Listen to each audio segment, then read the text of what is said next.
Property खरीदी, पैसे दिए या मुसीबत खरीदो, ये बहुत बड़ा मसला है पाकिस्तान में कि जो लोग प्रॉपर्टी ख़रीदना चाहते हैं, प्लॉट ख़रीदना चाहते हैं, घर ख़रीदना चाहते हैं, बाज़ औक़ात उन्हें लगता है कि पैसे दिए हैं, वो मुतलका चीज़ नहीं उन्हें मिली बल्कि मुसीबत मिल गई है। इसकी बुनियादी वजूहात क्या होती हैं? क्यों जब हम कोई प्रॉपर्टी ख़रीदना चाहते हैं तो वो हमारे लिए मुसीबत बन जाती है? उसकी वैसे तो बुनियादी वजह ये समझी जा सकती है कि हमें मालूमात नहीं होती, हमें अवेयरनेस नहीं होती, हमें मालूम नहीं होता कि हमने किन चीज़ों का ख्याल नहीं रखा, जिसकी वजह से उल्टा कोई चीज़ मिलने के मुसीबत हमारे गले पड़ गई। आज हमारे साथ मौजूद हैं, आप देख रहे होंगे, पाकिस्तान के मारूफ कानून दान हैं और अहम कानूनी जितने मामलात होते हैं उनमें बड़ी माहिराना गुफ्तगू करते हैं। और सबसे अहम बात यह है कि ये हमेशा वो बात बताते हैं जो आप सुनना चाहते हैं और वो बात बताते हैं जो आप जानना चाहते हैं। तो आज भी मैंने खुसूसी तौर पे मलिक ज़हीर आवान साहब को आपने प्रोग्राम में इसलिए मदऊ किया है कि जो लोग प्रॉपर्टी ख़रीदना चाहते हैं वो मसाइल का शिकार हो जाते हैं, किन किन मसाइल का शिकार होते हैं और क्यों प्रॉपर्टी ख़रीदने में वो उन बातों का ख्याल नहीं रख पाते जो बहुत ज़रूरी होती हैं। आज इनसे वो टिप्स भी पूछेंगे, इनसे वो बातें भी पूछेंगे और कुछ ऐसी चीज़ें भी पूछेंगे जो कि आप जानना चाहते हैं। कैसे मलिक साहब? जी अस्सलाम वालेकुम, अल्हम्दुलिल्लाह जी, अल्हम्दुलिल्लाह। मलिक साहब, होता ये है कि लोग प्रॉपर्टी ख़रीदते हैं, जब प्रॉपर्टी ख़रीदते हैं तो मसाइल का शिकार हो जाते हैं। कभी कचहरियों के चक्कर काट, कोर्ट्स के चक्कर काटना पड़ जाते हैं, कभी कोई कानूनी दीगर मामलात में फंस जाते हैं, कभी जो होता है वो स्टाम्प लिखते वक्त या कोई मुआहदा लिखते वक्त ऐसी परेशानियां मोल लेते हैं जिसकी जो उन्हें पता नहीं होता और बाद में उन्हें समझ आते हैं तो वो सर पकड़ के बैठ जाते हैं। तो कुछ ऐसी बातें बताएं कि सर पकड़ने की बजाय वो खुश हो जाएं। देखें मलिक साहब, इसमें बड़े बेहतरीन टॉपिक है, आपने मुझे मौका दिया।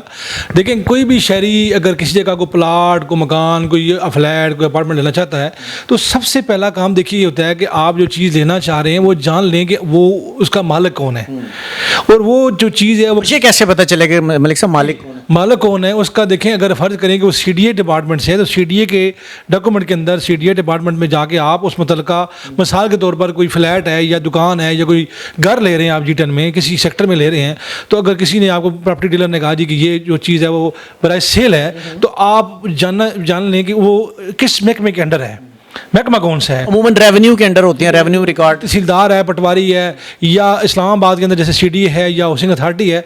तो सबसे पहले जानना ज़रूरी होता है कि जो चीज़ में लेना चाह रहे हैं उसका महकमा कौन सा है और वो आया कि जिससे ले रहे हैं वो मालिक भी है कि नहीं है। इन तमाम सवालों का ये वहीं से पता चलेगा जो इस महकमे से मुतल्लिक़ जी, जिस डिपार्टमेंट में आप जाएंगे और आप कहेंगे जी कि ये मकान नंबर 210 है, ये किस शख्स के नाम है, क्या बात, उसमें नाम आ गया जी सैफ और रहमान साहब के नाम है, उसकी बल्दियत ये है। अब आपको डील करने में आसानी होगी कि महकमा भी पता लग गया, मकान नंबर भी पता लग गया, गली नंबर भी पता लगी। अब ये तो हो गया CDA। लेकिन एक प्रॉपर्टी जो है आपकी देहात में है, पाकिस्तान के किसी कोने में है, तो अब आपको वो कैसे पता चलेगा जी कि वो प्रॉपर्टी किसके नाम है? देखिए, अब देहातों की जो प्रॉपर्टी है वो अमूमन ये होता है कि पटवारी, तहसीलदार, ये रेवेन्यू डिपार्टमेंट है, वहाँ से पता चलता है कि उसमें आपने ये जानना ज़रूरी है कि जो प्रॉपर्टी आप देहात में ले रहे हैं वो किस खेवट के अंदर है, किस खतूनी के अंदर है और किस खस्ता के अंदर है। और डिपार्टमेंट जो है मुतलका आपको बता देगा। मिसाल के तौर पर, एग्जाम्पल के तौर पर, अगर अली है और उसकी प्रॉपर्टी रावलपिंडी किसी देहात में मौजूद है तो मुतलका पटवारी जो उस मौजे का होगा वो उससे पास जाएगा, उससे कहेगा जी कि मैं इस मौजे के अंदर ये प्रॉपर्टी लेना चाहता हूँ और मुझे बताएं कि अली के नाम की प्रॉपर्टी कोई यस पे है कि नहीं है। तो वो पटवारी जो होगा वो उसको प्रॉपर तरीके से गाइड कर देगा जी कि अली के नाम की प्रॉपर्टी है कि नहीं है। अगर ये चीज़ें नहीं पता करेंगे और आपने आवाम में सौदा कर लिया, अली ने कहा कि मैं मालिक हूँ, उसने एक जाली फर्ज दिया, आपने सौदा कर लिया। अब सौदा कर लिया, ज़मीन का प्लाट तो मौजूद है, प्लाट कब्जा भी दे दिया, ठीक है जी, अब पैसे भी आपने दे दिए। अब कब्जा करने के 2-10 बंदे खड़े होकर ये तो प्लाट हमारा है। अब उसमें इशू बन गया क्योंकि आपने वो परचेजिंग करने से कबल आपने वो तमाम जो लीगल पॉइंट थे उस पर आपने गौर नहीं किया। आपने जाके वो मालूमात ही लेके आया कि ये मालिक भी है कि नहीं है। मलिक साहब, एक चीज़ बड़ी ज़रूरी है कि हमारे यहाँ जितने भी अदालतों में केस चल रहे हैं उसमें 80% ये होता है कि लोगों को पता नहीं होता कि मालिक ही नहीं है, बस हम आए, बैठे, डील हुई, डन करें जी। बड़ी ज़बरदस्त बात की। प्लाट हो कमर रशीद का और बेच नईम भट्टी साहब रहे हो, तो नाज़रीन इन चीज़ों का आपने ख्याल रखना है कि जिनका प्लाट वही बेच रहे हो। उसकी प्रॉपर वेरीफाई करें कि आया कि आप दुकान ले रहे हैं, गाड़ी ले रहे हैं, मोटरसाइकिल ले रहे हैं, कुछ चीज़ भी ले रहे हैं, यानी प्रॉपर्टी के अंदर बेशुमार चीज़ें आती हैं, कोई प्लाट है या कोई पहाड़ी इलाके में अगर प्लाट ले रहे हैं तो जिधर भी जा रहे हैं तो आप सबसे पहले चेक करें कि आपकी जो डीलिंग है वो मालिक से हो रही है, किससे हो रही है। नंबर 2 कि आया कि वो मालिक अगर वो जो बेच रहा है उस प्रॉपर्टी के ऊपर कोई एलिगेशन तो नहीं है, तो उस प्रॉपर्टी के ऊपर कोई बैंक वहीं से क्लियर हो जाएगा। क्लियर हो जाएगी। तो ये जानने के बाद जब आप समझ लेते हैं कि आया कि मेरा जो प्लाट है ये क्लियर है और मैं जिस बंदे से ले रहा हूँ मालिक है, उसके बाद आप आ जाएंगे नेक्स्ट स्टेप एग्रीमेंट पे। अच्छा, अब अगला स्टेप इसके बाद जब आपने ये क्लियर कर लिया कि इसके कोई डिस्प्यूट नहीं है और मालिक भी आपको पता चल गई है, अब अगला मरहला जो होगा वो ये आ जाएगा कि आपने एग्रीमेंट लिखना है, ऐसा ही है जी, एग्रीमेंट में किन चीज़ों का ख्याल रखना है जी जी, एग्रीमेंट देखिए, एग्रीमेंट करना है आपने, तरीरी करना है, लिखना है आपने एग्रीमेंट, जुबानी एग्रीमेंट नहीं करना कि ठीक है जी पैसे दे दिए। आपने जो पेमेंट करनी है थ्रू चेक देनी है, थ्रू पे ऑर्डर देनी है। अगर आप कैश पेमेंट दे रहे हैं तो उसके लिए भी आपको मिनिमम 2 विटनेस होने चाहिए। अगर आप 2 गवाह नहीं रखेंगे, इस्लाम भी कहता है कि 2 गवाह होने जरूरी है। अब जब आप एग्रीमेंट कर रहे हैं तो आपने तमाम शराइत को लिखना है जो आपकी तय हुई हैं, ज़बरदस्त, ठीक है जी। और जितनी मैंने पहले कहा कि पेमेंट आपने देनी है सबूत के तौर पर, अगर कैश दे रहे हैं तो उसमें 2 गवाह, ज़बरदस्त, अगर आपने चेक दिया है तो वो आपका चेक वैलिड होता है, पे ऑर्डर होता है। उसके बाद एग्रीमेंट के अंदर वो तमाम चीज़ें लिखनी है जो आपकी आपस में तय हुई हैं, और एंड में जाके 2 गवाह लाजमी लिखने हैं। 2 गवाह ठीक है जी। लाजमी, अगर आप कैश पेमेंट दे रहे हो तो फिर तो बहुत लाजमी। अगर आप गवाह नहीं लिखते, अगर आपका एक गवाह है, आपने पेमेंट कैश दी है, गवाह भी कोई नहीं है, तो उनको साबित करना मुश्किल होता है। तो क्योंकि जो चीज़ें आपने तय कर ली हैं उसी को आपने लिखना है। क्या बात है, बहुत ज़बरदस्त बात बताई मलिक साहब आपने। अच्छा, अब हमने लिखत पढ़त जैसे आपने कहा, यानी तहरीर भी हमने कर ली, उसके बाद कोई ऐसी चीज़ यानी कि जब तहरीर हो गई और आपके पास, क्योंकि रजिस्ट्री और इंतकाल के मराहिल भी तो उसके बाद आते हैं ना, तो वो कैसे? जी देखिए, उसके बाद ये है कि अगर आपने पेमेंट कर दी और कब्जा आपने ले लिया या लेना है, तो अब जब बकाया आपने पेमेंट करनी है तो आपने उससे रजिस्ट्री करवानी है, इंतकाल करवाना है। अच्छा, यहाँ पे ये भी बताएं कि ये जो पेमेंट करनी है मरहलावार करनी है, यानी कुछ पेमेंट करके फिर कब्जे पे बाकी पेमेंट करें? वो होता है पार्टी की म्यूचुअल अंडरस्टैंडिंग से। वो वैसे ऐसी बनानी चाहिए ना कि इतने पैसे आप ये करेंगे तो इतने पैसे आप कब्जा देंगे, तो वो भी तो एहतियात जरूरी है। उसका ये होता है कि अगर आपका 1 करोड़ की प्रॉपर्टी है तो आप बयाना अगर बहुत भी ज़्यादा करते हैं 20% से ऊपर बयाना नहीं होना चाहिए, और अगर आपने पोजीशन लेना है तो 50% आप अमाउंट उनको देके, बड़ी अहम बात बता रहे हैं मलिक साहब, आप 50% उनको पेमेंट करके अपना कब्जा ले सकते हैं। लेकिन कब्जा भी लेना है उस चीज़ का कि जो चीज़ आपकी जेन्युइन हो। ये ना हो कि आपने कब्जा ले लिया और आपके जी मैंने 50% दे दी और बंदा मालिक ही ना हो।